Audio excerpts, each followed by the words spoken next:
The word elopement.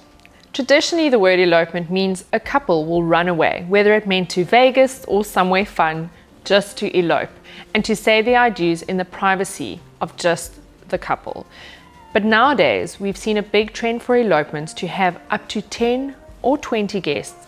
And although this is considered an intimate wedding, we consider it an elopement. And I think with the onset of COVID, these elopement weddings have become a huge trend. And I think they're here to stay. So whether it's an intimate wedding or an elopement, really focus on what is important to you. I love elopements. I think they're amazing. I think it's a very special, private, romantic, intimate way to say your vows. I personally eloped and I advocate for it fully. It was such an amazing day. Our elopement trends have picked up massively, or the inquiries, in the sense that the clients who just want to get married, those couples who perhaps are planning to relocate to another country or another province, they would love to get the marriage certificate, all the details of and around the nuptials done at a time that's convenient to them both. And then many of our couples will look at then a postponement of the bigger celebrations. When it comes to telling family and friends about eloping, it can be a touchy subject. Most parents and obviously siblings and friends really want to be there for you on the day. In our case, we were very lucky that we decided to elope but also have our large wedding. So our parents and siblings don't feel incredibly left out of the day because they know they're going to be a part of the big day. If you are going to elope and it's just going to be that and you're not going to have the big wedding, I do recommend thinking about it and seeing if you want your parents and your siblings there. If you do, then amazing. They'll be really, really grateful, and it will be just as special if it was just the two of you.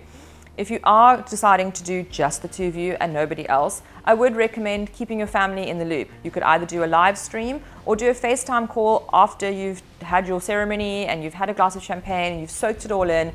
Have a FaceTime call with them, show them the venue, show them your bouquet, twirl around in your dress and show them everything that you've done, and they'll feel like they're still part of the day. I also recommend that if no one's going to be there and it's just the two of you, get your family to write something really special, a poem or a note or like a great memory. Let them give it to the marriage officer and he can read it out during your ceremony. It'll help them feel included and it will make you feel really special on the day. So we almost have 2 or 3 types of different elopements. One is for the couple that feels the need to be on their own during COVID. They don't want the fuss around them and all the people. The other couple is the ones that want to save on budget. And perhaps they want to put that budget towards something else, like a magnificent honeymoon or a home that they're busy building. The other couple wants to have a smaller, more intimate wedding so that they can really focus the budget on those guests that are attending. And those guests are attending might have the best experience of their life. Each of them might have a personalized napkin and a personalized wedding cake. And each guest that is attending for that wedding might have a role to play in that wedding. Some might be able to help you with the ceremony. Some might be able to help with the reception. No matter your choice when eloping, always remember that yes, you will save on budget and it will definitely be a more affordable option. But how you choose to spend your savings is totally up to you. So my husband and I actually eloped in September because we had to postpone our wedding, unfortunately, due to COVID. So when it comes to budget, a lot of people ask me the difference in cost. I personally feel that there's a large difference in cost if you're going to go for an elopement or you're going to go for a really large wedding. For my own wedding or my own elopement, we decided that we needed a marriage officer and we wanted to wear our outfits. So he wore a suit and I wore my dress. I wanted to get my hair and makeup done. I wanted to obviously feel like a bride and really special. And we had a beautiful arch and I had a bouquet.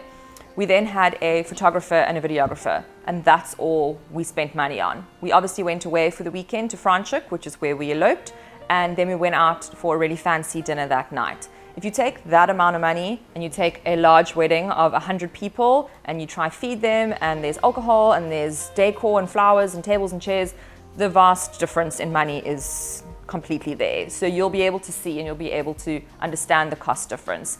Of course, if you're doing both, you need to keep that in mind when it comes to cost. So if you're going to elope, I would definitely chat to whoever works at the venue, see what they can do for you. What very often happens is that there's accommodation on site. You're more than likely going to spend the weekend there. So you're going to arrive, you're going to check in on the Friday, you're going to wake up, have breakfast, and then you're going to get ready. You're more than likely going to get married on site. They might have a private garden or somewhere just close to the vineyards where no one's going to be.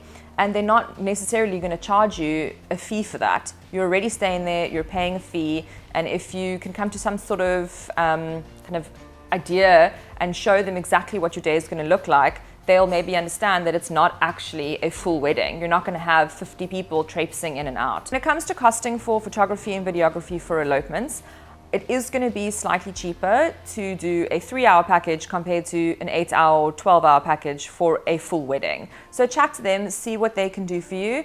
It's always best to be honest with them, give them your budget. If it's not something that they can work with, they can always recommend somebody to you. But I would suggest 3 hours for an elopement because you do want to get a couple of the photos or video of you getting ready. Then you want your ceremony, and then you're going to have your couple shoot, and you don't want to feel rushed. There has been a massive inquiry in 2020 from couples to various venues as well as to us as planners that we come up with an all-inclusive package, and it's designed mostly to assist the couples who are just too busy to get involved with the detail. They don't want to make so many choices. Time is limited.